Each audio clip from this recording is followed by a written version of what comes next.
I'm Emery, Empire's deadliest assassin. My mission tonight was simple: eliminate the traitor. The abandoned warehouse reeked of danger, but I didn't care. I was the danger. But the man waiting in the shadows, he had my face. Exactly my face. A bullet whizzed past my ear. He wasn't the target, he was a trap. Before I could react, the warehouse erupted in a ball of fire. I gripped my dagger tighter, ready to fight back, but it was too late. He raised his gun, his eyes as cold as mine. No hesitation, no mercy.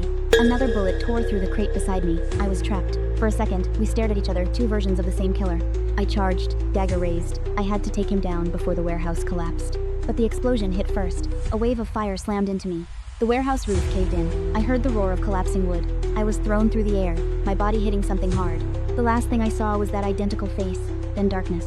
The warehouse burned around me, smoke choking the air. I couldn't move. I couldn't think. Craters of wood crashed down around me. I waited for the end. From outside, the warehouse was an inferno. No one would find me here. My dagger lay on the ground, abandoned, just like me. I thought I saw him, moving through the smoke, but he was gone, vanished. The night swallowed the warehouse whole. I slipped into unconsciousness, waiting for death. But death didn't come, not yet. My finger twitched, a spark of life in the dark. Smoke cleared slowly, revealing the destruction. I was still alive, but at what cost? The explosion didn't kill me, but when I woke up, my hands were soft, not calloused from daggers. This wasn't my dark assassin safe house. I was in a room that reeked of privilege and weakness. I stared at the mirror and didn't see Emery Ace Montemayor. I saw Bella, the bullied heiress. A throbbing head wound reminded me of the explosion. My new life was already dangerous. And to make matters worse, I was engaged to Vladimir Moon Ludwig, the coldest CEO in the country. A man everyone called the Ice King. Marrying him was a death sentence for someone like me. But they didn't know. Emery Ace Montemayor doesn't cower. I dominate. Just as I processed my new prison, a sharp knock echoed on the door. I moved silently, my assassin instincts kicking in. Who dared disturb me? I knew in my gut this wasn't a friendly visit. The danger was already here. I pulled the door open slowly, ready to fight if I had to. It was Bella's stepmother. Her smile was so fake, it looked like it would crack. I could see it in her eyes. She hated Bella, and now she hated me. But she had no idea who she was dealing with. I wasn't the weak Bella anymore. The line between predator and prey was about to shift, and I wasn't going to be the prey. I noticed her hand behind her back. She was hiding something. A knife? A weapon? I locked eyes with her, a silent warning. I was ready for whatever she had planned. I stepped aside, letting her enter. The game had officially begun. Every step she took, every word she said would be a trap, and I was ready to spring it. My new life as Bella was going to be bloodier than my old life as an assassin, and I couldn't wait. Trapped in Bella's body, I'm now stuck with her cruel stepfamily and their endless mockery. This dining room feels like a cage, and they think I'm their little prisoner. She slams the engagement party invite down, sneering at my supposed embarrassment. I grip the invite tight, the paper crumpling under my fingers. They have no idea who they're dealing with. I slam my hand on the table and stand, my gaze unyielding. I won't let them humiliate me. My stepsister smirks, thinking I'm still the timid Bella she could push around. The air thickens as I lock eyes with my stepmother. This ends now. I'm Emery Ace Montemayor, the Empire's deadliest assassin. I don't humiliate, I dominate. Just as I'm about to speak, a car's engine roars outside the mansion gates. A black car with the Ludwig crest pulls up. Vladimir Ludwig is here. My expression shifts from anger to caution. What does he want here? My stepmother's smirk fades. She's suddenly nervous. She knows who he is. That crest means power, cruelty, and secrets. Vladimir is no ordinary CEO. The dining room goes dead silent. We all know this changes everything. I clench my fist, ready for anything. I'm not going down without a fight. The car door opens. A polished boot hits the ground. He's here. The mansion gates feel smaller now. Vladimir's presence is overwhelming. I watch from the window, curious and wary. What does this ruthless CEO want with me? My stepmother's hands shake under the table. She's terrified of him. Whatever comes next, I'm ready. I'm Emery, and I don't back down. I catch a glimpse of his half mask. He hides something behind it. A scar? A secret? I stand there, alone but unbroken. This is my new battlefield. I froze as the Ludwig-crested car stopped. My carefully built facade was about to crack. I'd heard tales of the ruthless CEO, but seeing him felt different. Every step he took felt like a hammer blow to my already frayed nerves. His half-mask hid his scar, but his eyes held a cold intensity I couldn't ignore. I stood rigid, ready to fight until he reached for me. His hand brushed my hair too slow, too intentional to be casual. My instinct screamed to pull away, but I froze. What did he know? The silver pocket watch at his waist caught my eye, a clue to his hidden past. His eyes locked on mine, and I knew he saw through Bella's fragile mask. He turned without a word, but his posture screamed a single command. I clenched my fists, fighting the urge to run. This was a trap. I knew it. I followed him into the lion's den, my assassin training kicking into high gear. That mask hid more than a scar. It hid a past he'd do anything to protect. The mansion doors closed behind us, and I knew there was no turning back now. No matter what he had planned, I wouldn't let him break me. Emery Ace Montemayor doesn't lose. His pocket watch ticked loudly in my ears, counting down to whatever fate waited inside. Bella's frilly dress felt like a cage, but I used it as my first weapon. The mansion loomed over me, a fortress full of secrets I was determined to uncover. His hand landed on my shoulder, light but unyielding. He was testing me. His eyes said it all. Come with me, and don't even think about resisting. Every nerve in my body screamed danger, but I had to see this through. The iron gates locked behind us, and I knew I was trapped in a game I didn't make the rules for. The engagement party was supposed to be just another shiny lie I'd keep up. Guests laughed and danced, none suspecting the assassin in their midst. Then they burst in masked gunmen, turning joy into screaming chaos. I couldn't stand by, not when lives were at stake, not when my cover risked blowing. I grabbed the only weapon close at hand, a heavy crystal champagne flute. One quick smash against a marble pillar, and I had a sharp, jagged weapon. The first attacker never saw it coming. I drove the sharp edge into his arm. The second went down with a well-placed kick to the chest, crashing into a table. The third learned to fear the girl they thought was just a helpless heiress. Then he arrived, Vladimir, his gun drawn, staring at me like he'd never seen me before. Back to back, we took down the last of the intruders, our movements in sync. The chaos faded, leaving only the sound of heavy breathing and shattered glass. Vladimir stepped closer, his voice a whisper, but I wasn't listening. My gaze was fixed above us, on a shadow moving in the rafters. A figure in a black mask, watching us from the darkness, servicing by everyone but me. I pointed, but when Vladimir followed my gaze, the shadow was gone. He saw nothing, but I knew we weren't alone in that room. Guards dragged the bodies out, but the feeling of being watched lingered. Vladimir tried to speak, but my mind was racing. Who was that shadow? Whoever they were, they knew my secret, and that meant real danger was just beginning. I thought I'd escape the chaos inside, but he followed me to the balcony. The night air was cool, but the tension between us was thick enough to cut. I could feel his eyes on me, even behind that half mask. He slowly lifted the mask, and I saw the scar on his left cheek. We stood there in silence, the city lights glowing below us like distant stars. That scar told a story I wasn't sure I wanted to hear. Then he spoke, his voice softer than I expected, about Bella's mother. My heart skipped a beat. I had to keep up the act, but how? I clutched the railing, my mind racing to come up with a lie. Just as I was about to speak, my phone vibrated in my pocket. I fumbled for it, my fingers trembling slightly. The text made my blood run cold. Someone knew my secret. I froze, the words burning into my retinas like acid. Vladimir noticed my reaction, his eyes narrowing with concern. He stepped closer, his voice gentle but firm. What's wrong? I quickly hid the phone, forcing a shaky smile. Nothing, I lied, my voice cracking just a little. He didn't believe me, but he didn't press, at least not yet. I'm here if you need to talk, he said, before disappearing inside. Alone at last, I pulled out the phone, my hands shaking so bad I could barely hold it. Who was watching me, and how much did they really know? I knew my life as Bella was about to get a lot more dangerous. I didn't sleep a wink that night. Every shadow felt like a threat waiting to strike. I'd stolen a dagger from Vladimir's study, my only defense in this gilded cage. Then I saw it. A shadow darted past the window, silent and menacing. I grabbed the dagger and bolted outside, ready to face whatever was out there. The garden was quiet, too quiet. Every rustle of leaves made my heart race. That's when I spotted it, a single black rose lying in the grass, dark and foreboding. Tied to its stem was a note, my fingers tightening as I realized it wasn't a coincidence. It was a command: meet at the old park, alone, at midnight, no exceptions. I scanned every corner of the garden, my senses screaming that I was being watched. The air felt thick with tension, like every shadow held a hidden observer. My grip on the dagger tightened, my knuckles white with fear and frustration. Then I heard its soft footsteps behind me, silent but unmistakable in the quiet. I spun around, dagger raised, ready to fight for my life against whatever was there. But what I saw made my blood run cold. A girl who looked exactly like Bella, with a scar on her cheek. She was dressed in grunge streetwear and a black mask, watching me with unreadable eyes. We stood there, staring at each other, neither of us daring to make the first move. Then she reached into her shirt and pulled out a silver locket exactly like Bella's. My dagger slipped from my grasp as I realized who she was, Bella's long-lost twin, Bianca. She stepped closer, her voice low and urgent, holding secrets that would change everything. I didn't know if she was friend or foe, but I knew my life would never be the same. The sun filtered through the trees, casting long shadows as she began to speak her truth. And what she told me would unravel all the lies I'd been living in this new life. I thought I was safe as Bella, until a girl who looked just like me stepped out of the shadows. She looked exactly like me, except for the faint scar on her left cheek. That scar told me she wasn't just a stranger, she was family. She pulled something from her shirt, something I thought only I had. When she opened it, my blood ran cold. It was our mother's photo. I thought she died in an accident. But Bianca told me the truth. Mr. Ortiz, he killed our mother because she discovered his dirty secrets. Rage burned through me. The assassin in me woke up ready to kill. Bianca had been plotting revenge for years, but she needed help only an assassin could give. I didn't hesitate. For my mother, for the sister I never knew. I agreed. We made a vow that day we'd take down Ortiz, no matter what it cost. Bianca cast aside her mask. We were no longer hiding. We were hunters. For the first time since I woke up as Bella, I felt like I had a purpose. We left the garden that day, ready to start our war against Ortiz. Bianca pulled out her phone. She already had a plan, and it was brutal. On the screen was Ortiz's snake lapel pin glinting, smirking like he owned the world. I slid my dagger back into my boot, ready to make that smirk disappear forever. The sun was setting as we walked away, our path to revenge just beginning. We forgot one thing: the black rose that started this whole mess was still there, and someone was still watching us, waiting for our first move. Under this fancy dress, the assassin in me was still awake, hungry for justice. The shadow in the trees told us we weren't alone. Ortiz already knew we were coming. I met Bianca at the overgrown old park, ready to uncover the truth about our mother's death. The park felt abandoned, with overgrown trees and a rotting bench where we sat. Bianca pulled out a thick folder, filled with files about our mom's killer. The man was Mr. Ortiz, a portly mafia boss running drugs across the country. Bianca plotted revenge for years, and she needed an assassin's help to take him down. My jaw tightened as I flipped through the files. This man would pay for what he did.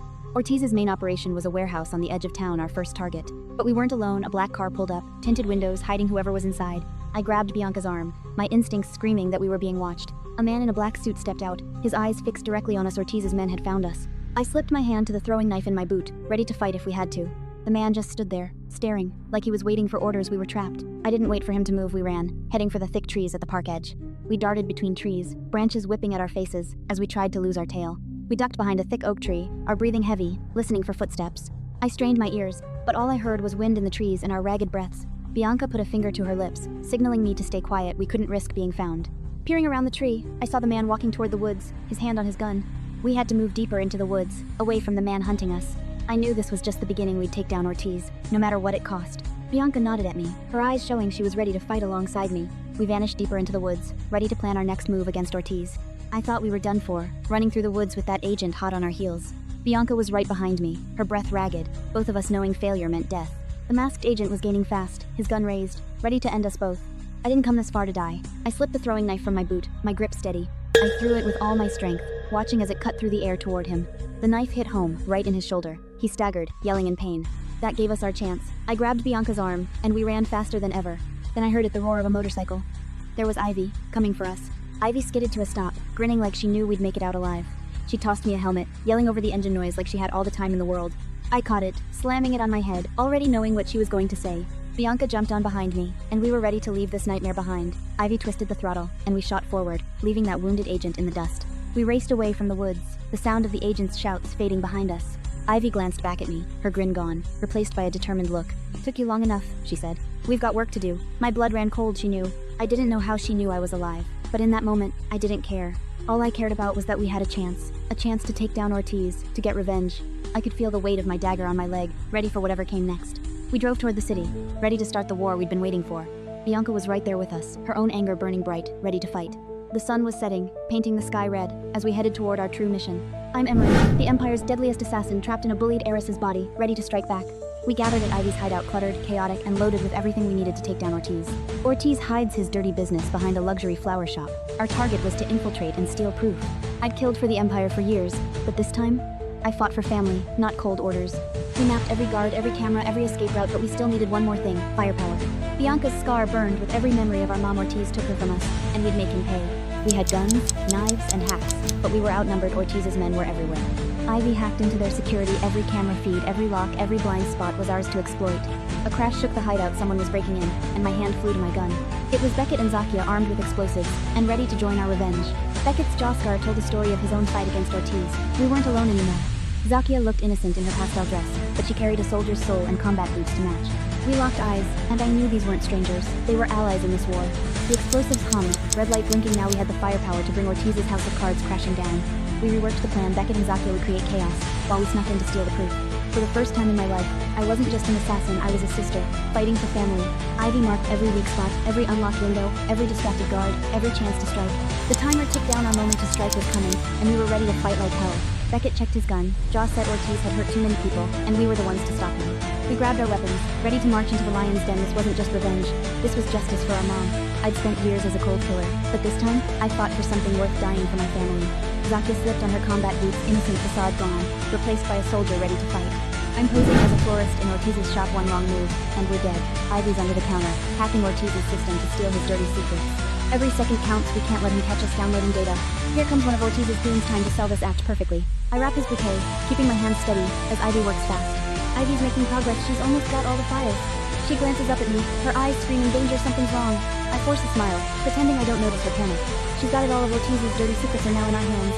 But it's too late. More of Ortiz's men are flooding into the shop. Ivy slams her laptop shut. We need to get out of here now. I pretend to restock the shelves, inching toward the back door. My hand wraps around the back door handle. Freedom is just a pull away.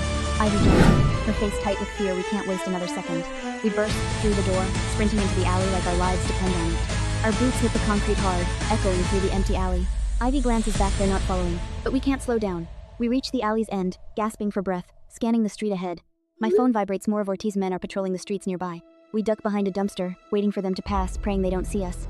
A black car passes by. Ortiz's men are searching every corner. Ivy pulls out her gun just in case we have to fight our way out. We slip out the other end, disappearing into the busy streets for now. We're safe. I thought we'd escaped Ortiz's trap until his men blocked the only way out.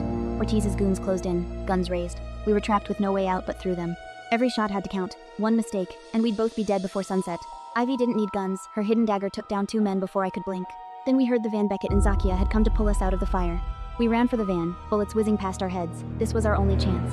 Zakia laid down, covering fire, her pastel dress a stark contrast to the violence around her. Ivy hauled me into the van, slamming the door behind us as bullets ricocheted off the metal. Beckett floored the gas, and we left the chaos behind us for now at least. Just as we caught our breath, my phone began to vibrate in my pocket. I pulled it out. Vladimir's name glowed on the screen. My stomach dropped. I answered, my voice tight. I didn't expect what he said next to shake me to the core. Ortiz's men had attacked his mansion. He was hurt, and he needed me. For the first time in years, I felt something other than survival. I had to go help him. Beckett noticed my expression. Where to next? He asked, already ready to change course. We changed course, heading for Vladimir's mansion. This wasn't over, not by a long shot. Ivy checked her weapons, her sharp tongue silent for once. We all knew what lay ahead. Zakia's pastel dress hid a secret. She was just as ready to fight as the rest of us. I stared out the window, my mind racing. What would we find at Vladimir's mansion? We could see the mansion in the distance, its lights dim. Whatever had happened, it was bad. I gripped my phone tightly, my mind made up. We were going to fix this, no matter the cost. Beckett didn't need to ask. He just nodded, his grip tightening on the steering wheel. Ivy passed out extra weapons, her expression grim. We were walking into a war zone. The van sped toward the mansion, its headlights cutting through the dark. Whatever awaited us, we were ready. I raced to Vladimir's mansion, my heart pounding with fear and worry. The entryway was destroyed, a clear sign of the brutal attack he'd survived. There he stood, wounded but still radiating raw anger and unspoken fear. I rushed to him, desperate to ease his pain and understand what happened. But he grabbed my wrist, his grip tight, his eyes burning with rage and terror. I could feel his trembling beneath his anger. He was scared, and I felt responsible. I wanted to tell him everything, but the words stuck in my throat. The door creaked open, and there she was, Kelly, her eyes red from endless crying. She rushed to him, her voice trembling as she said she'd been worried sick. But her glare told me everything. She still saw me as a threat to the man she loved. Her eyes held so much hatred, like I'd stolen something precious from her. Vladimir pulled away from her touch, his voice cold and distant. I stood there, awkward and tense, caught in this uncomfortable triangle. I could see her hurt as he pushed her away, but I couldn't bring myself to care. The air felt thick with tension, none of us knowing what to say next. I tried to speak, to break the silence, but nothing came out. Kelly tried to reach for him again, but he stepped back, wanting space. I just watched, helpless, as this messy situation unfolded before me. She glared at me one last time, her voice sharp with a warning. As she left, I knew this was far from over. More trouble was coming. I thought the worst was over until I felt her burning gaze boring into my back. Kelly, Vladimir's childhood friend, hovered over him like he belonged to her alone. Every glance she threw at me was a knife, sharp and ready to strike. I clenched my fists, ready to snap back, but I couldn't, not in front of Vladimir. The air in the room was thick enough to cut. Vladimir finally couldn't ignore it anymore. Enough, he said, his voice sharp with growing frustration. Her smile faltered, but she didn't move, like she was waiting for permission she'd never get. I knew that locket held a photo of them as kids, proof of a bond I could never break. Vladimir raised a hand, cold and final. Kelly, you can go. She hesitated for a second, then spun on her heel, her dress swishing behind her. But before she reached the door, she turned back, her voice dripping with venom. I tensed, ready for whatever she was about to throw at me. You don't belong here, Bella, she spat, using Bella's name like an insult. I wanted to scream that I wasn't Bella, but I held my ground, my gaze cold as ice. She slammed the door behind her, leaving the room thick with unspoken words. Vladimir was silent for a long moment, his face unreadable. I walked toward him, my heart pounding in my chest, wondering what he was thinking. Our hands almost touched until I flinched, pulling away before he could feel me. Why do you push me away? He asked, his voice barely a whisper, full of hurt. I wanted to tell him everything, but I couldn't. Not yet. The danger was still too close. I thought the balcony would let me breathe until Vladimir followed me out. His slow steps felt like he was trying to unpack a secret I hid deep. I flinched before his fingers touched mine. Assassin instincts won't die. I've always lived alone in shadows. Vulnerability equals danger. He pulled back, eyes hurt, but I couldn't let him see the truth. I spotted the bandage on his arm left over from Ortiz's attack that afternoon. He tried again, softer this time, like he knew I was breaking. I looked away. I couldn't let him see the assassin beneath the mask. Just as I tensed, my phone vibrated in my pocket. A text from Bianca, our window to take down Ortiz, was closing fast. Ortiz was moving the drugs tonight. We had to act immediately. The assassin in me woke up. No more hiding, no more hesitation. I turned to Vladimir, my voice steady despite the chaos inside. He could sense the shift. His eyes narrowed, searching for answers. I told him I had to go, that we couldn't waste another second. He grabbed my wrist, his grip firm but not cruel. I didn't have time to explain, not when lives were on the line. He let go, his eyes dark with worry and something else I couldn't name.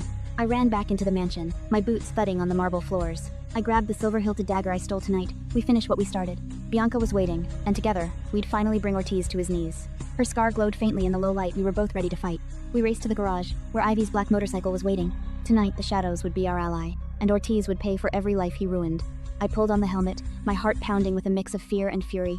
I'm outside Ortiz's warehouse tonight, surrounded by my team, ready to strike. Our teams assembled, each of us with a role to play in this risky heist. Ivy's already hacking the security cams, our first step to slipping in unseen. Her fingers fly over the keyboard, taking down every camera one by one. With the cams down, we wait for Beckett to lay out the final plan. Beckett steps forward, holding a smoke grenade, our distraction for the guards. Zakia's got the flare, she'll draw the guards straight to their position. I slip on night vision goggles inside. The warehouse will be pitch black. Bianca checks her throwing knife, she's ready for any guard that gets in our way. Beckett lays it out. Zakia and him draw fire. Bianca and I slip in the back. Stick to the plan, he says, and don't get caught, we can't fail this.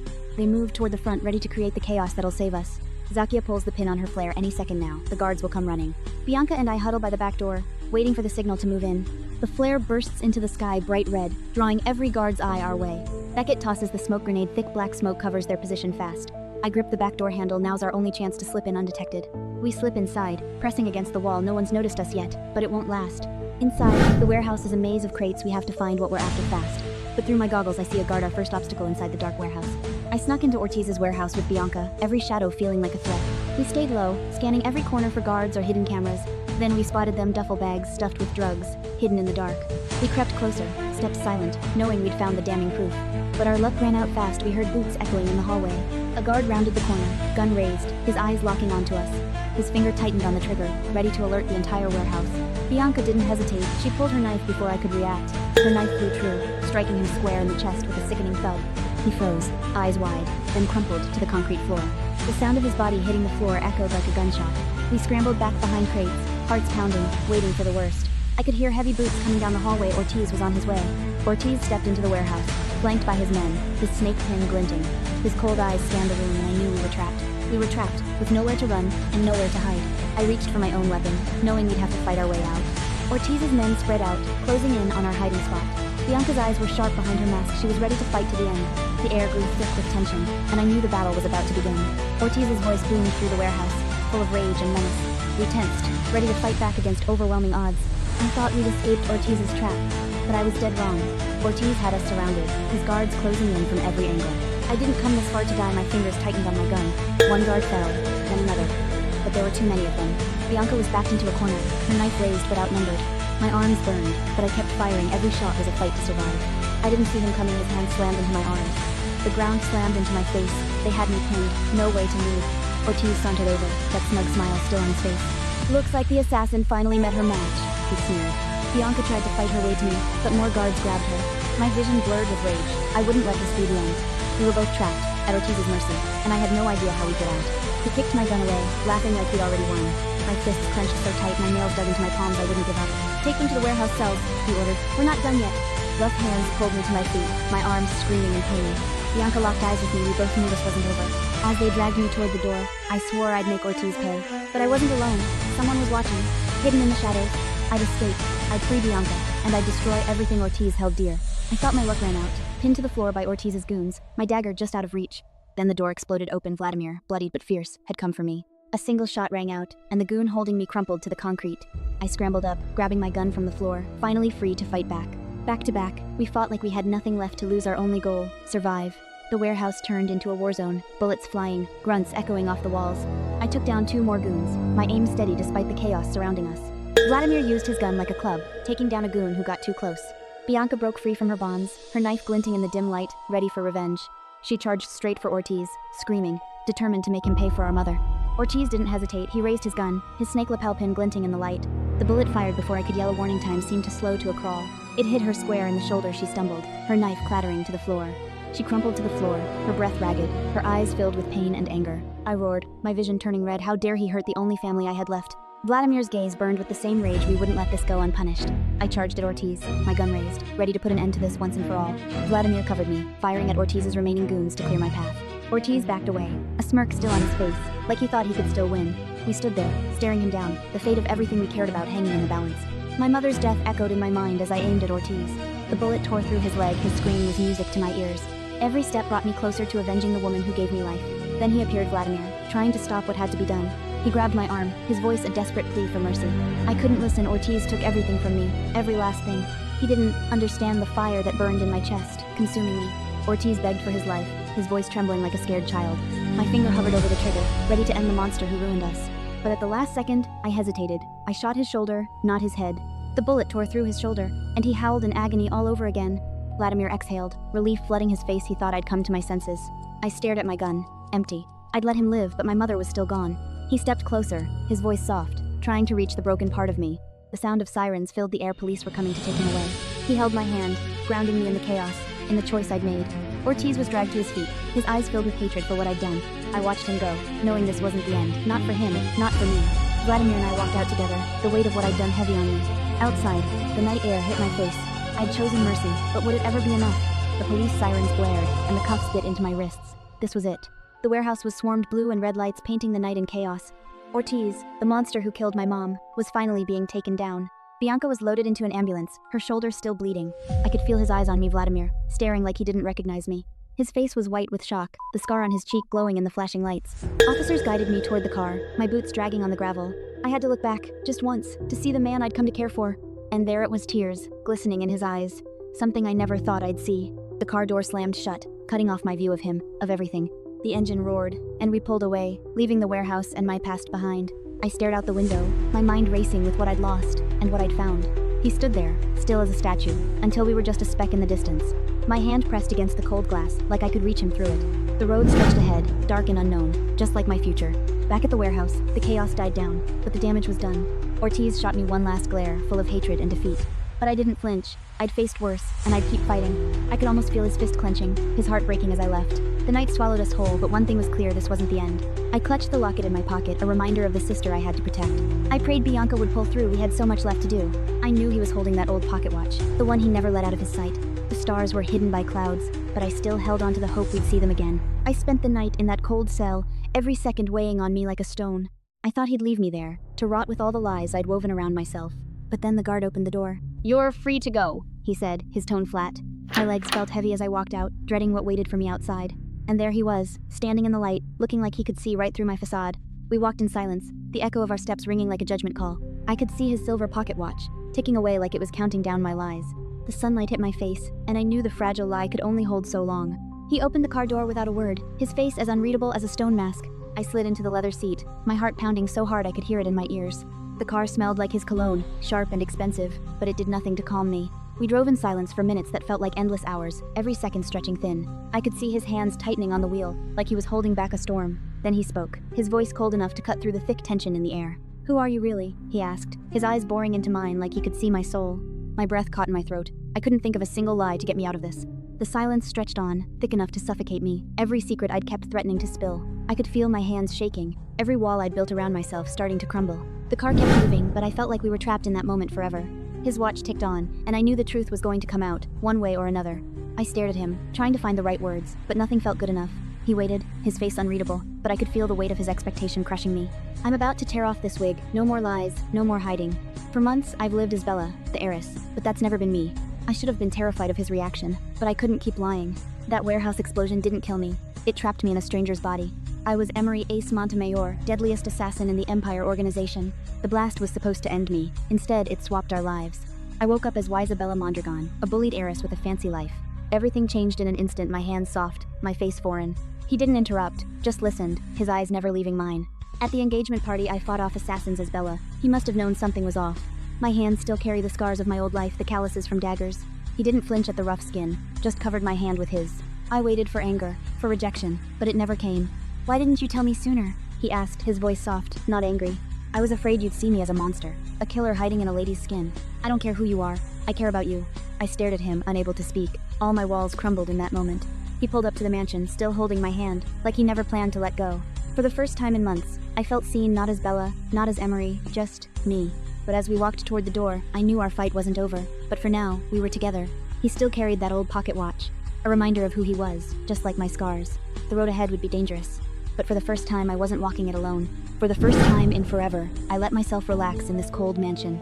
Vladimir and I sat in the quiet, sharing stories we'd never told anyone. He told me about his father's death, a pain he'd carried alone for years. I nodded, knowing all too well what it meant to carry pain alone. For a moment, we forgot the danger, forgot the men hunting us.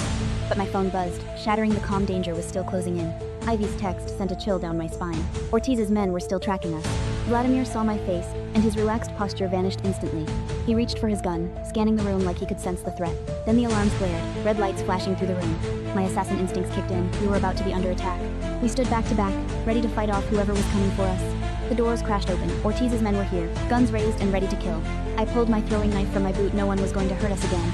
Bullets flew, and the fight erupted. We weren't going down without a fight. Vladimir took down one man with a single shot, his aim steady and deadly. My knife found its mark, disabling another attacker before he could fire. But more men poured in, and we realized we were outnumbered. Vladimir grabbed my arm, pulling me toward the stairs. We had to retreat. We backed toward the stairs, knowing this fight was far from over. I stared back at the chaos, vowing we'd finish what we started. The quiet guest house turned into a battlefield. Ortiz's men had found us. Vladimir and I fought back to back, our guns blazing against the attackers. They outnumbered us, but we weren't ready to go down without a fight. I ducked and weaved, using every assassin trick I knew to stay alive. The room was chaos, every corner echoing with gunfire and shouts. Just when we thought we'd run out of hope, Ivy burst through the door. Beckett and Zakia were right behind her. Reinforcements had arrived. Zakia opened fire, mowing down enemies like they were nothing. Beckett threw himself into the fray, his scarred face twisted with rage. Together we pushed back one by one. The attackers fell to the ground. The last enemy crumpled to the floor. The fight was finally over. The guest house was in ruins, every surface littered with debris and bullet holes. But Ivy's serious expression told me this wasn't the end. She stepped toward us, her voice steady but heavy with bad news. We all gathered around, our breaths held as she prepared to speak. She said the words that made my blood run cold. Ortiz had escaped prison. Shock rippled through us. That monster was free to wreak havoc again. Rage burned in my chest. I wouldn't let him hurt anyone else. Vladimir's fist clenched, his injury bleeding, but his resolve unbroken. We stood together, ready to hunt him down. This wasn't over, not by a long shot. I would finish what I started. Ortiz wouldn't get away this time. We grabbed our weapons and headed out. The hunt for Ortiz was on. We huddled in Ivy's hideout, plotting our next move against Ortiz. The room was cluttered with guns, laptops, and maps of the city. Ivy pulled up blueprints of the remote cabin in the woods. Beckett and Zakia checked our weapons, ready for the fight. We all leaned in, listening intently to Ivy's plan. Vladimir sat beside me, his face tense with determination. Bianca adjusted her bandages, her face set with resolve. She pointed to a remote cabin, Ortiz's last known hideout. I picked up my gun, checking the magazine carefully. We grabbed our weapons, ready to finish this once and for all. But before we left, Vladimir grabbed my arm. His eyes were filled with worry, not just determination. I squeezed his hand, trying to reassure him. "Be careful," he said, his voice barely a whisper. I nodded, promising I'd come back to him. We walked toward the door, our steps steady but heavy. Ivy grabbed her motorcycle keys, revving the engine outside. Bianca pulled her knife from her boot, ready to fight. Beckett carried a duffel bag of explosives, following behind. "I can't lose you," he said, his voice breaking. I pulled him into a hug, telling him we'd win together. We stepped outside, the cold air hitting our faces. The woods loomed ahead, hiding Ortiz and his men. We walked toward the woods, ready to end this. I held my gun tight, ready to protect everyone I loved. We're deep in the woods, every step crunching with hidden danger. The cabin's close, but so are the guards. Vladimir's arm still bandaged, Bianca's tense. We're all betting everything on this distraction. I spot a guard's shadow on the tree trunk. One wrong move, and we're exposed.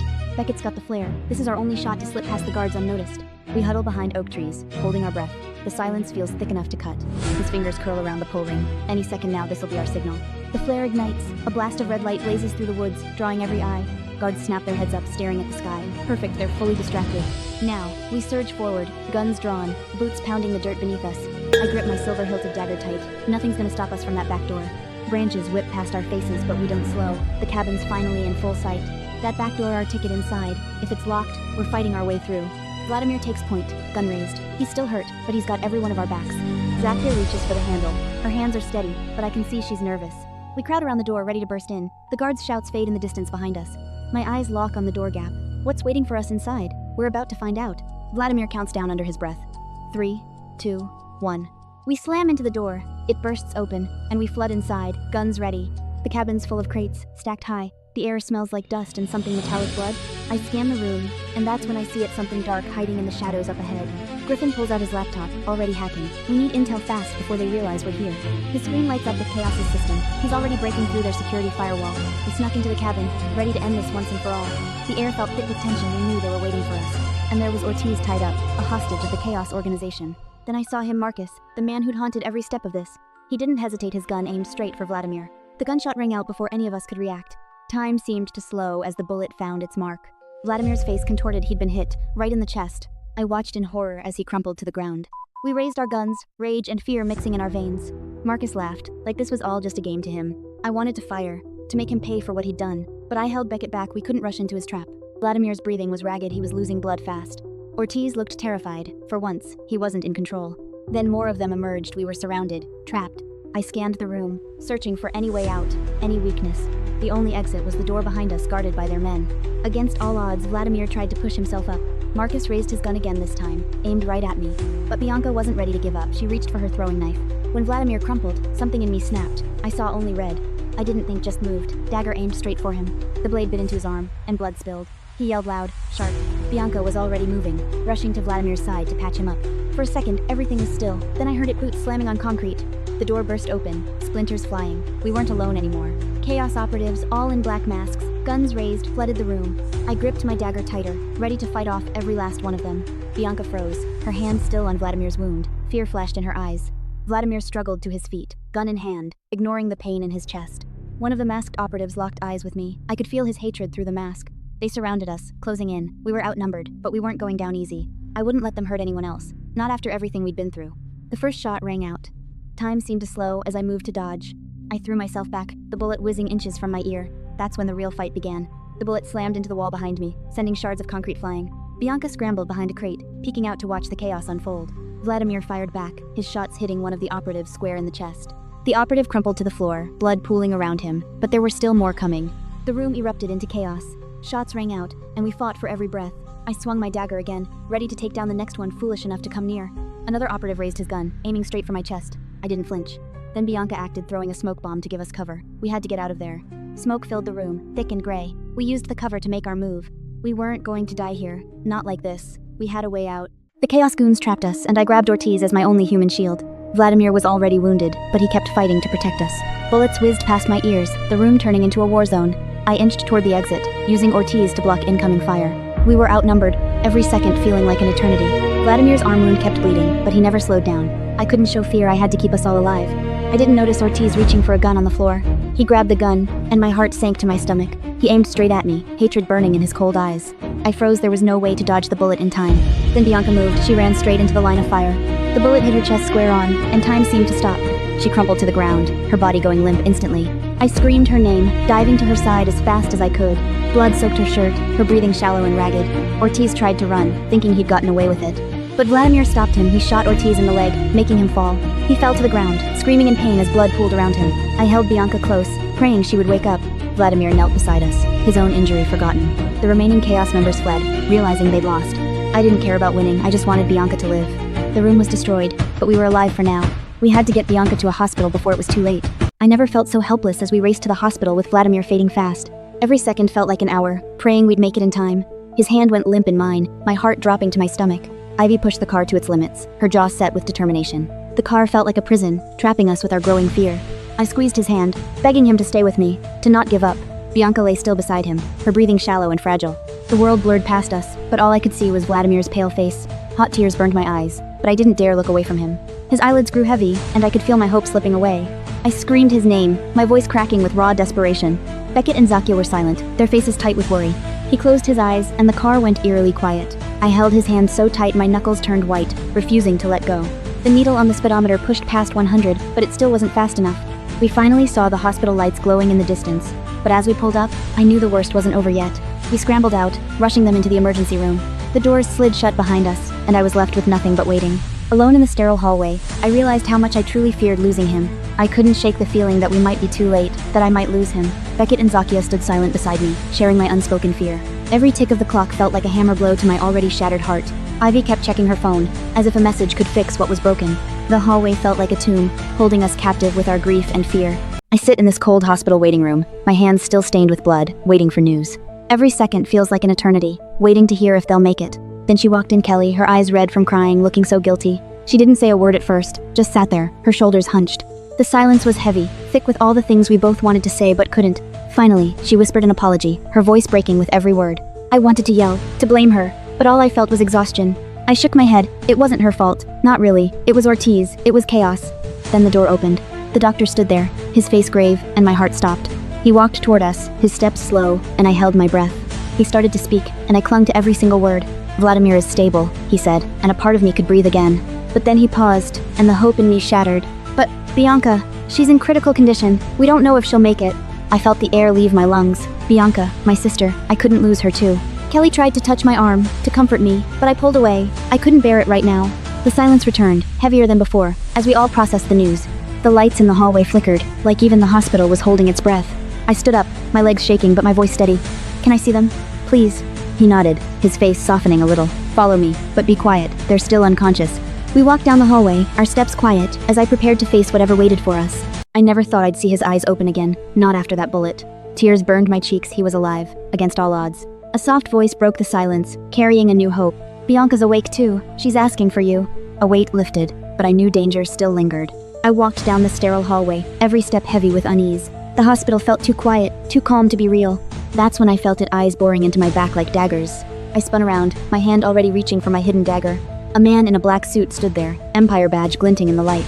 That badge told me everything they'd been watching this whole time. My fingers curled around my dagger, ready to fight if I had to. His eyes were cold, no hint of mercy or hesitation in them.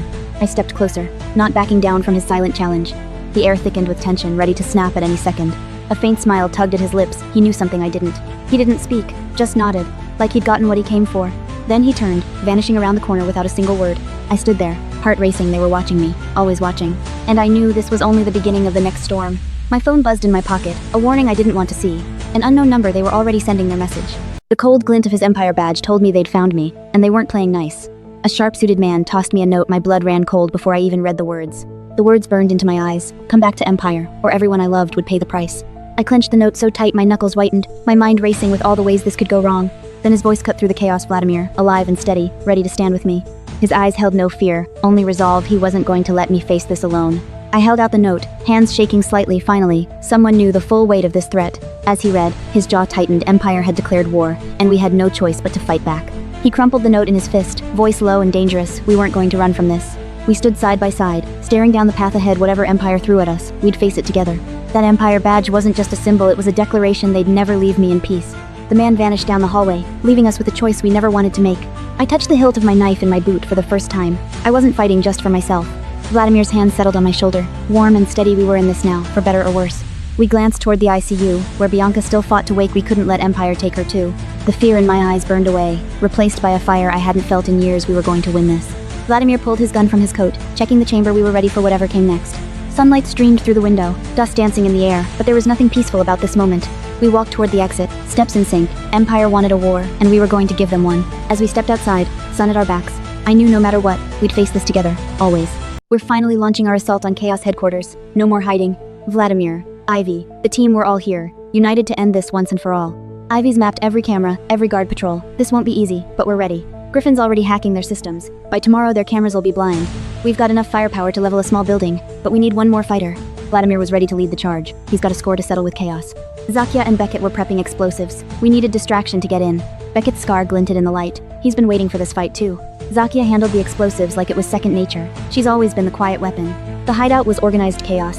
We were ready, but something was missing. Then the door slammed open. A figure stepped in, someone we didn't expect. It was Bianca, arm bandaged, but fire in her eyes like I'd never seen before. Her bandage was stained with fresh blood.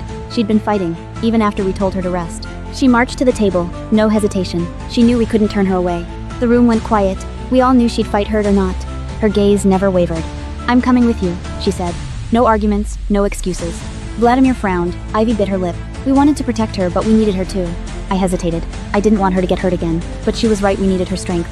She slammed her fist on the table. I'm not sitting this out, not after what they did to Mom. We all nodded. Now we're complete. Tomorrow, we take down Chaos once and for all. We'd just finished our plan to take down Chaos. We thought we were finally safe. Ivy's hideout felt like our safe haven until the door slammed open without warning. Chaos operatives burst in, masks on, guns raised. We'd been set up from the start. I grabbed my dagger from my boot, ready to fight to protect Vladimir and everyone I cared about. The room exploded into chaos, shots rang out, and we fought back with everything we had. That's when I saw it. One of them had a grenade, pin already pulled. My blood ran cold. We were seconds from being blown to pieces. I lunged for Vladimir, grabbing his arm and yanking him toward the door. The operative threw the grenade. Time seemed to slow to a crawl. We ran as fast as we could, the grenade bouncing on the floor right behind us. We just made it through the door when I heard the fuse's high-pitched hiss. I slammed the door behind us, praying it would slow the blast's shockwave. Then the explosion hit. The shockwave knocked us off our feet instantly. I hit the ground hard, ears ringing, as the hideout burned behind us. I stared at the burning ruins we'd lost, our safe haven, our plans, everything. I helped Vladimir to his feet. His arm was bleeding, but he was alive, and that's all that mattered. We stood there, covered in dust and ash, watching everything we had built burn to the ground. But we weren't done. Chaos would pay for every single thing they'd taken from us. Vladimir squeezed my hand, his eyes full of determination we'd fight back together, no matter what. But as we turned to leave, I saw it Chaos was still watching us, waiting to strike again. We had to move fast. We couldn't let them catch us now that we were vulnerable. Ivy came roaring on her motorcycle. She'd escaped the blast too, and she was ready to get us out. We finally found a safe place to catch our breath, but I couldn't shake the unease. For the first time in weeks, we could eat without looking over our shoulders. Then my phone buzzed an unknown number, sending a chill down my spine. I reached for it, my fingers tightening around the cold metal.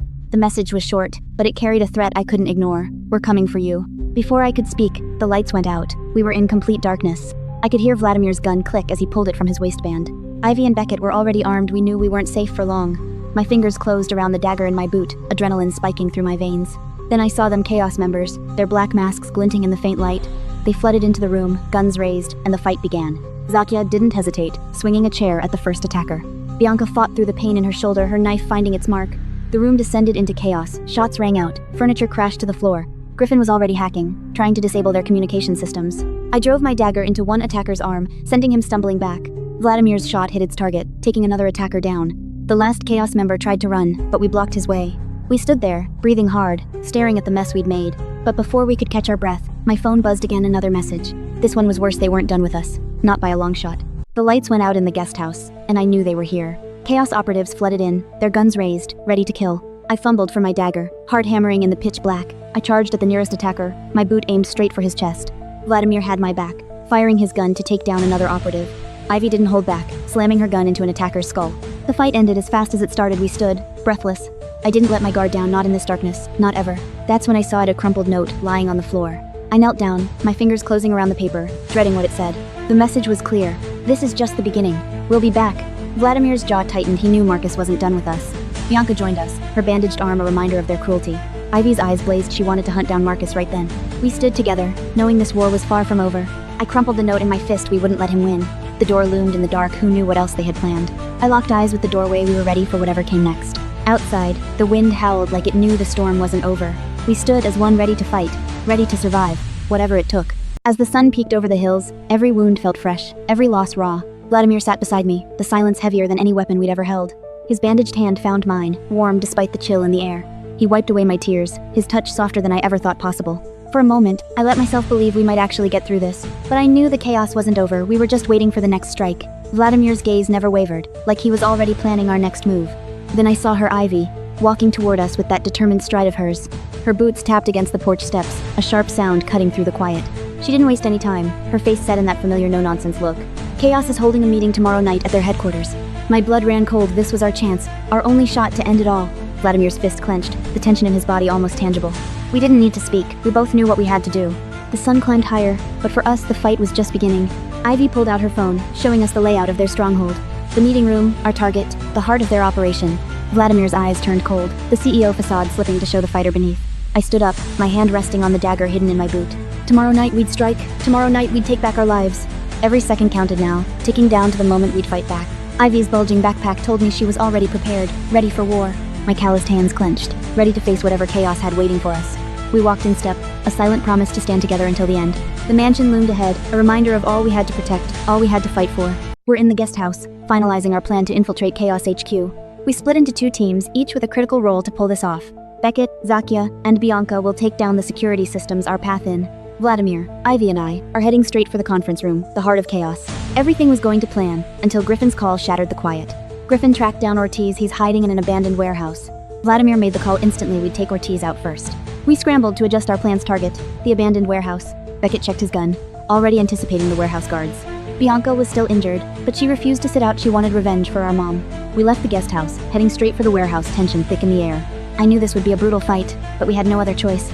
Our cars tore through the night, heading for the warehouse on the edge of town. Vladimir and I locked eyes. We both knew what we had to do. Ivy was already hacking into the warehouse's security systems, mapping our entry. The warehouse was guarded heavily. We'd have to move fast and quiet. We pulled up to the warehouse, our target finally in sight. We split up, taking cover in the shadows surrounding the warehouse. I watched the guards patrol, searching for the perfect moment to strike. Beckett signaled to Zakia they'd take out the first guard silently. Zakia pulled out her combat boots, no more pretending to be innocent. Bianca gripped her throwing knife, ready to face Ortiz once and for all. We waited in the shadows, hearts pounding, ready to storm the warehouse. We tracked Ortiz to this derelict warehouse, but something felt off from the start. And there he was, Ortiz, tied up like a pawn by his so-called allies in chaos.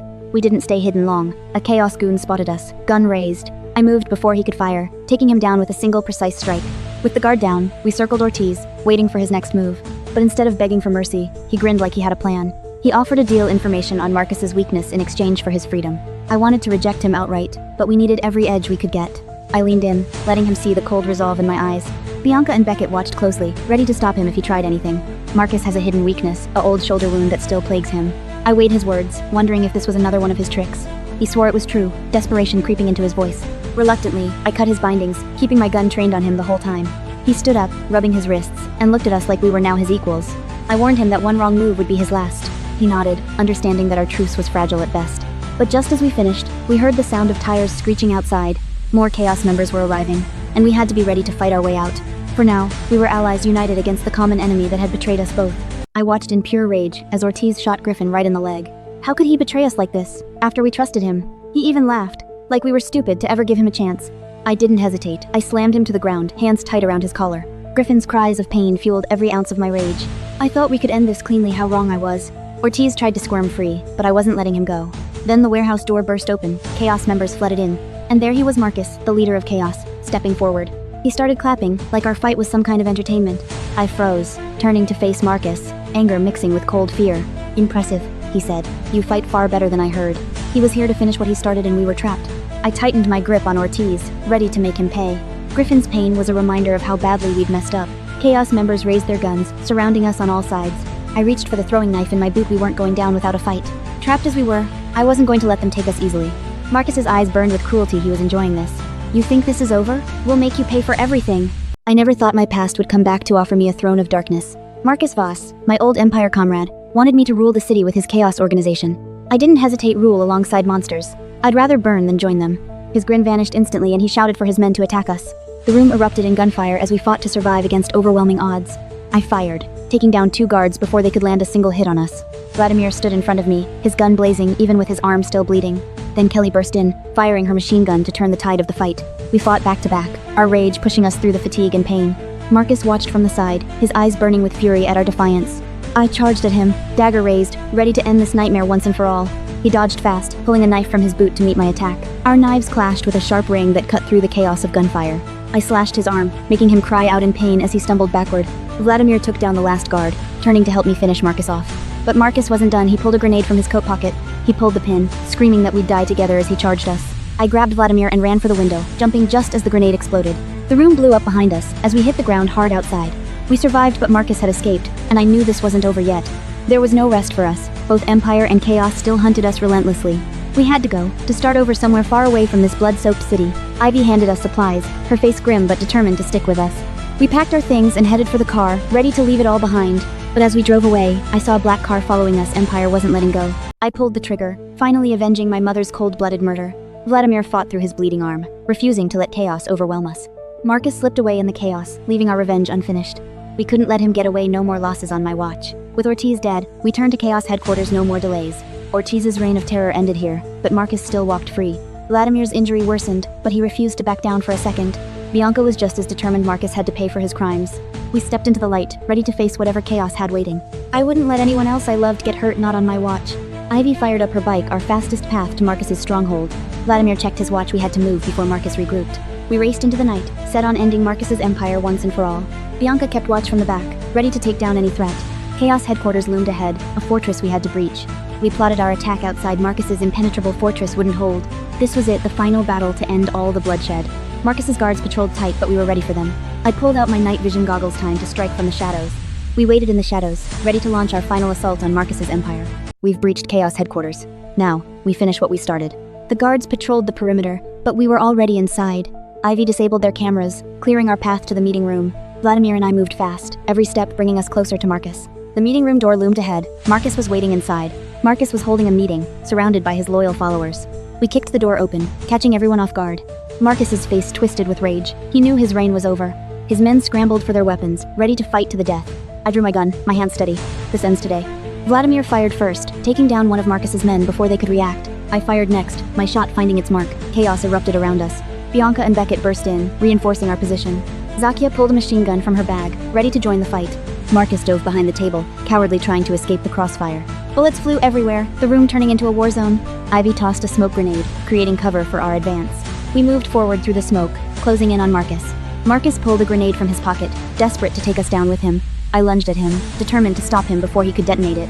Chaos headquarters turned into a war zone in seconds, bullets flying everywhere. We fought back to back, taking down their guards one by one. They outnumbered us, but we had something they didn't: determination. I weaved through the bullets, my eyes fixed on the meeting room ahead. The floor was littered with their men, but we couldn't stop to breathe. Then I heard Bianca's scream, a bullet buried in her leg. She went down, gritting her teeth, but still firing her gun. I didn't hesitate, I ran to her, bullets whizzing past my ears. I grabbed her arm, my grip tight as I pulled her to safety. We ducked behind a crate, pressing a cloth to her bleeding wound. The fight raged on outside, but we had a moment to catch our breath. "Stay here," I told her. She nodded, her face set with resolve. I peeked around the crate, scanning for a path forward. I ran toward the stairs, my dagger raised, and ready for more. Vladimir followed close behind, his gun still firing despite his bandaged arm. We took down guards on every step, moving higher and higher. We reached the top floor, the meeting room door just ahead. My hand hovered over the doorknob, knowing what waited inside. Vladimir and I stood side by side, ready to finish this once and for all. I turned the knob, and we stepped into the final battle. We finally reached Marcus's lair. This ends here, once and for all. Vladimir stood beside me, his gun ready. We knew this wouldn't be easy. Marcus was waiting for us, calm as ever. He knew we'd come. I stepped forward, every muscle coiled. I wouldn't let him hurt anyone else. The room was dead silent. You could cut the tension with a knife. Marcus stood, his movements smooth. He wasn't just an ordinary foe. I raised my dagger, memories of all he'd done flooding back. Vladimir's gun was aimed steady. He wouldn't let me fight alone. Marcus charged fast as a snake. We split to avoid his attack. I darted left, Vladimir right. We had him surrounded for now. I struck fast, slicing his arm. He grunted, but didn't stop. Marcus stumbled back, blood streaming down his arm, but he was still dangerous. Vladimir didn't hesitate. He fired, hitting Marcus square in the shoulder. Marcus fell to one knee, his strength fading. We had him on the ropes. We stepped forward, ready to end this. Or so we thought. But Marcus wasn't done. His hand drifted to his waist, something was wrong. I saw the grenade in his hand. "Get back!" I screamed at Vladimir. Vladimir dove back fast as lightning. We were running out of time. I charged, knife raised. I had to stop him before he pulled the pin. But Marcus was faster. He pulled the pin. This was it, we were done for. I froze as Marcus's fingers closed on the grenade pin. We were doomed. Time slowed to a crawl, every second a death sentence. He grinned, eyes wild, ready to take us both to hell. I lunged, fingers wrapping around Vladimir's arm. We had to jump. The window was our only chance, 5 stories above the ground. Vladimir's eyes widened, but he didn't hesitate. He trusted me. We ran together, boots slamming against the polished floor. The pin clattered to the floor, a death knell in the silence. We launched through the window, wind screaming in our ears. Inside, the grenade ticked down, Marcus still smiling like a maniac. Glass shattered around us, cutting into my arms as we fell. The ground rushed up to meet us, time stretching into an eternity. I held on tight, refusing to let him go, even in death. Behind us, the grenade erupted, a fireball consuming the room. Marcus screamed as the fire took him, his grin finally gone. We hit the ground hard, pain exploding through every bone. Black spots danced in my vision, but I forced my eyes open. Smoke billowed from the window, the building groaning from the blast. Vladimir coughed, pushing himself up. He was alive. We were alive. We stared at the burning building, knowing Marcus was gone, but was it truly over? We dragged ourselves from the rubble, bones aching, only to face a new nightmare. Chaos headquarters lay in ruins around us, but our fight was far from over. Then I saw him, an Empire man, standing in the shadow of an alley. He wore their signature black suit, the Empire emblem glinting on his lapel. We were battered, broken, but he didn't look like he came to help. He pulled a crisp envelope from his pocket, his movements cold and deliberate. My hand tightened around my dagger, ready to strike if he made a move. He tossed the envelope at my feet, a silent ultimatum landing in the dust. I knelt to pick it up, my fingers brushing against the gritty concrete. The Empire's embossed seal stared up at me, a symbol I'd tried to escape. Vladimir stood beside me, gun raised, his scarred face hard with determination. The man's face was blank, no hint of mercy in his cold eyes. I tore open the envelope, dreading the words I knew were inside. It was an ultimatum: return to the Empire, or everyone I loved would pay. My vision blurred with rage. How dare they threaten the people I cared about? Vladimir's hand closed over mine, his touch a steady anchor in the chaos. The Empire man turned to leave, knowing he delivered his message. We stood alone in the wreckage, the weight of his threat pressing down on us. I crumpled the letter in my fist, refusing to let them win without a fight. Vladimir and I locked eyes. We would face this together, no matter the cost. The sky above us grew dark, mirroring the storm building inside me. Debris blew across the ground, a reminder of how much we'd already lost. The alley stretched out before us, a path leading to either surrender or war. My dagger glinted in the dim light, a weapon I'd used to protect what was mine. We stepped forward together, ready to face whatever the Empire had planned for us. I thought we'd escaped for good, but Empire's men surrounded us out of nowhere. Black cars circled us tightly, leaving no escape route. We were truly trapped. Vladimir stepped in front of me, gun raised, ignoring the blood seeping from his arm wound. I pulled my dagger from my boot. If they wanted to fight, we were ready to give them hell. Back to back, we faced our enemies. This fight would decide our fate. They fired first. bullets whizzing past our ears like deadly wasps. We fought in perfect sync, his gunshots taking down enemies, my dagger striking close targets. The first enemy fell, and we knew we could win this if we kept fighting. My dagger sliced through an enemy's arm, making him drop his gun with a cry of pain. Vladimir's shot hit an enemy square in the chest, and he crumpled to the ground instantly. His old arm wound split open, blood soaking through his bandages, but he didn't stop fighting. I grabbed his arm, pressing down on the wound to stop the bleeding, even as bullets flew by. The remaining enemies started to panic, stepping back like we were the monsters here. The last enemy fell, and silence finally settled over the bloodied street. Their crackling radio fell silent, no backup was coming for them. Vladimir grabbed my hand and ran, pulling me toward a car hidden around the corner. We reached the car, and he threw open the door, his eyes filled with urgency. "We're leaving this city," he said, starting the engine. "No more running, we're starting over." I fastened my seatbelt, staring at the city we were leaving behind. It felt like a weight was lifting off my chest. The car sped away, carrying us toward a future I never thought I'd get to have. I looked back one last time, saying goodbye to the life of an assassin I'd left behind. He squeezed my hand, and I knew no matter what came next, we'd face it together. The city faded behind us, replaced by endless fields and a sky painted gold by the setting sun. As we drove into the sunset, I knew this was just the beginning of our real life. We're running. The Empire's still hunting us, and we can't stay. This mansion once felt like a prison. Now it's just a ghost we're leaving behind. I thought we were alone. Until they showed up. Uninvited, but welcome. Ivy didn't say much, just tossed me the bag. Inside, cash, supplies, hope. We weren't just running anymore. We were leaving together finally. We were family. Bianca's wounds still ached, but she smiled. We weren't letting her fight alone anymore. Griffin found something. The Empire's tracking our old routes. We need a new path. Beckett clapped my shoulder, gruff but warm. "We've got your back, always." Zakia fixed her dress, like we weren't running from death. She was brave, in her own way. The supplies were more than gear. They were proof we weren't giving up. Vladimir walked beside me, quiet but steady. We'd faced worse, but this felt different. I looked back at the mansion. It never felt like home, not until now, when we left together. The car was waiting, our ticket out of this city, out of this life we didn't choose. One by one, we climbed in. No goodbyes, no fanfare, just survival. Vladimir squeezed my hand. "We'll make it. Together." I wanted to believe him. The car roared to life, and we pulled away. The city we fought to save, we were leaving it behind. The city blurred past us, sunset painting the sky red. For a second, I almost felt safe. The car was quiet, everyone lost in thoughts. We were tired, but we were together. We drove toward the country, the city shrinking behind us. But I knew this wasn't the end. My phone buzzed. A message, from an unknown number. The Empire wasn't done with us. I looked at Vladimir, and he nodded. Whatever came next, we'd face it together, no matter what. We're finally leaving this city, but I know Empire won't let us go easily. But I'm not alone anymore. Vladimir and our friends are right beside me. That city holds so many nightmares, and Empire's shadow still lingers there. I turn back to look, but this time, I don't feel that cold fear anymore. We drive into the sunset, and for the first time, I dare to hope for peace. Vladimir's hand finds mine, and his touch tells me he'll never let me fall. Bianca's still recovering, but she's finally free from the past's chains. Ivy's driving. Steady as ever, she's always been our reliable shield.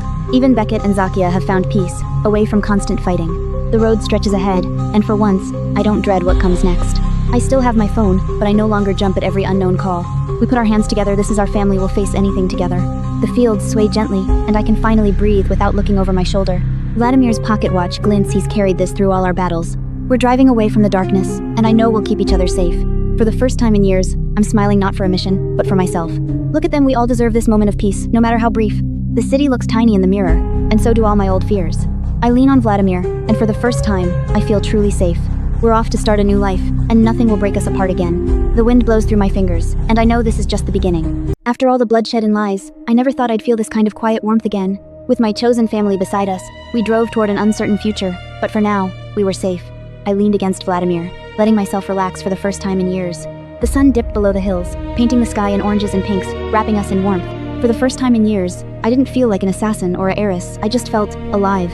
Vladimir's old pocket watch glinted in the light, a silent promise of the future we might build. We weren't just allies anymore, we were family, bound by scars and shared survival. My eyes, once cold and sharp from years as an assassin, now held only warmth and hope.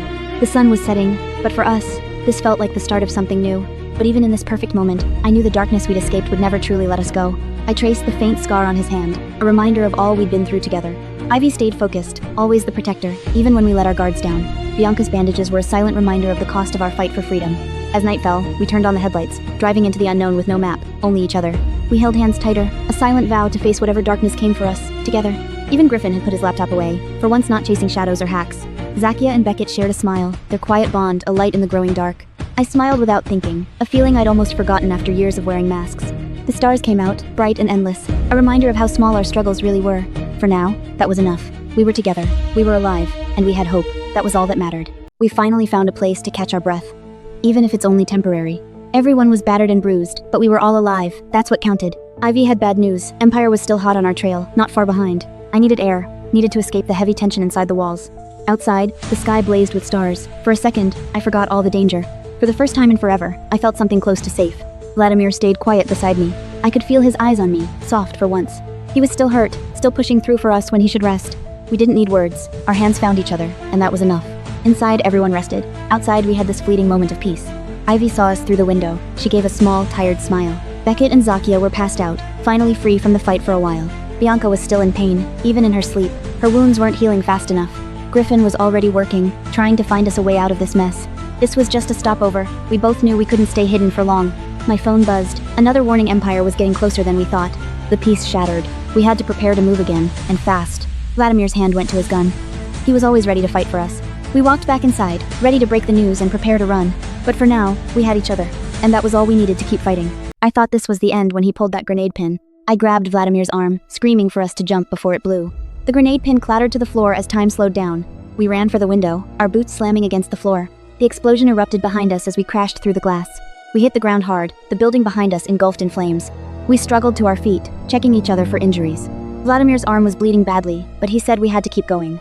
We walked down the street, our steps slow but determined. That's when I spotted him, an Empire man in the alley. His lapel had the Empire emblem, the symbol I thought I'd escaped. He pulled a letter from his pocket and tossed it toward me. I reached down, my hands shaking as I grabbed the envelope. The letter was from the Empire. They wanted me back. They threatened to kill everyone I loved if I refused. Vladimir grabbed my hand, saying we'd face them together. Then we heard the sound of cars coming down the street. Empire vehicles surrounded us, guards jumping out with guns raised. Vladimir stepped in front of me, drawing his gun to protect me. We were outnumbered, but I wasn't going back without a fight. I pulled my dagger from my boot, ready to fight for our freedom. The guards raised their guns, but we didn't back down. I stared them down, remembering all I'd fought to protect. The standoff began, and I knew this was only the start. The Empire's goons found us, and the fight for our lives started right then. We were outnumbered, but we weren't going down without a fight. A bullet grazed Griffin's arm. We couldn't afford any casualties. I dragged Griffin to cover, my mind racing to find a way out. Bullets flew, furniture shattered, and I knew we had to break out fast. Ivy took point, firing to keep their goons pinned down so we could move. Beckett yelled over the gunfire we needed to hit the back door. Zakia took advantage of the distraction, taking down one of their men clean. I grabbed my dagger, ready to fight my way out if I had to. I helped Griffin to his feet, and we made a run for the back exit. The back door was our only chance. If it wasn't locked, we might make it out. We burst through the door, bullets whizzing past our heads as they chased us. Vladimir stayed behind, firing to hold them off so we could get further ahead. Griffin's arm was bleeding badly, but he kept running. We couldn't stop now. We sprinted toward the car parked outside our ride to safety, if we could reach it. Ivy threw the car door open, yelling for us to jump in before they caught up. I helped Griffin into the back seat, my heart pounding with every second we wasted. Vladimir jumped in right behind us, slamming the door shut as bullets hit the car. Ivy hit the gas, and we sped away, leaving the Empire's goons and the mansion behind us. As we drove away, I knew this wasn't over, not by a long shot. We all panted, trying to catch our breaths, knowing we'd escaped for now, but not forever. I thought we were finally free, but the Empire wasn't done with us. Every mile toward the border felt like a mile further from the life we once knew. Then it came the message that shattered our fragile hope. We will never stop hunting you.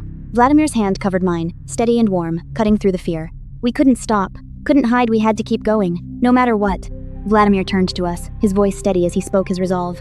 One by one, my friends nodded. We wouldn't let the Empire break us. Griffin pulled up the border map, pointing to a spot we could cross undetected. Ivy checked her dagger, her movements sharp, ready for whatever waited at the border. The sun dipped lower, painting the sky in fiery hues as we chased our last chance. I looked ahead, fear melting into resolve. We would survive this, together. We didn't need words. We all knew what we had to do to make it out alive. Another message pinged. They were closing in, tracking our every move. We pressed harder on the gas, the engine roaring as we raced from our pursuers. Vladimir clutched his silver watch, a reminder of the life he fought to protect. Bianca adjusted her bandages, her scar a silent mark of all we'd already survived. The border was finally in sight, a faint glimmer of hope in the growing dark. I pressed down on the gas, every fiber focused on getting us across that border. The road grew narrower, the terrain wilder as we neared the final stretch. Our hands stacked together, a silent promise we would fight, survive, and finally be free. I'm Emery, the assassin who finally escaped the endless cycle of blood and lies. After everything we've been through, we finally crossed the border into freedom. I tossed my old phone away, leaving all danger and secrets behind. We walked forward together, ready to leave all our dark pasts behind. The open field stretched out before us, a symbol of the new life we were to build. Vladimir's hand in mine gave me courage to face whatever came next. Bianca and Ivy finally let their guards down, genuine smiles on their faces. Griffin packed away his hacking gear, no longer needing to fight shadows. Beckett and Zakia walked side by side, their bond stronger after all battles. We found a small inn, a temporary shelter to figure out our next step. I closed my eyes, feeling the wind on my face. This was what freedom felt like. Inside, we unpacked our belongings, no weapons, no secrets, just people. New phones waited on the table, blank slates for our new identities. I stepped onto the balcony, staring at the fields, finally feeling at peace. The sun set behind us, painting the sky in warm hues, ending our brutal chapter. Vladimir left his pocket watch out, a reminder of time we now cherished. We ate together, laughing and talking like we'd never known violence. Bianca no longer hid her scar. It was a badge of survival, not shame. Vladimir and I walked through the fields. No secrets, no lies, just us. For the first time in my life, I didn't feel like an assassin. I felt alive. I touched the grass beneath my fingers, savoring every second of this peace. Ivy and Griffin found common ground, their banter light and carefree. Zakia picked a wildflower, a small symbol of beauty we'd missed. Beckett helped Bianca with her bandages, quiet care between them. That night, we watched the stars, grateful to be alive to see them. We finally escaped the chaos. But the Empire's shadow still lingers. This quiet country road feels like a temporary safe haven. Too temporary. I saw it in the mirror, they never really let us go. Vladimir squeezed my hand tighter, a silent promise we'd fight this together. They were closing in, fast, but for the first time, I wasn't scared. He looked at me, and I knew we weren't running anymore. We were fighting back. All those years as an assassin, I never thought I'd fight for something worth keeping. Their eyes held no mercy, they were here to bring me back, by force if needed. I reached for the knife at my hip, old habits die hard, but this time, it was for us. The road curved ahead, and I knew the moment of truth was coming. He checked his pocket watch, one last reminder of the life we were leaving behind. For the first time in forever, I smiled without fear. I had someone to fight with. That badge meant death to me once, but now, it just meant another fight to win. Our hands told our stories, scars, calluses, wounds, but together, we were whole. The sun was setting, but our fight was just beginning. We'd face them, together. I used to fight for survival. Now I fight for us, for a future worth living. The lights cut through the dusk. They were ready to fight, and so were we. Vladimir's hand hovered over his gun. He wouldn't let anyone hurt me again. All the lies, all the pain, it all led to this moment. We were ready to take back our destiny. The Empire thought they owned me, but they were wrong. My destiny is mine to claim. No more running, no more hiding. We'd face whatever came, together.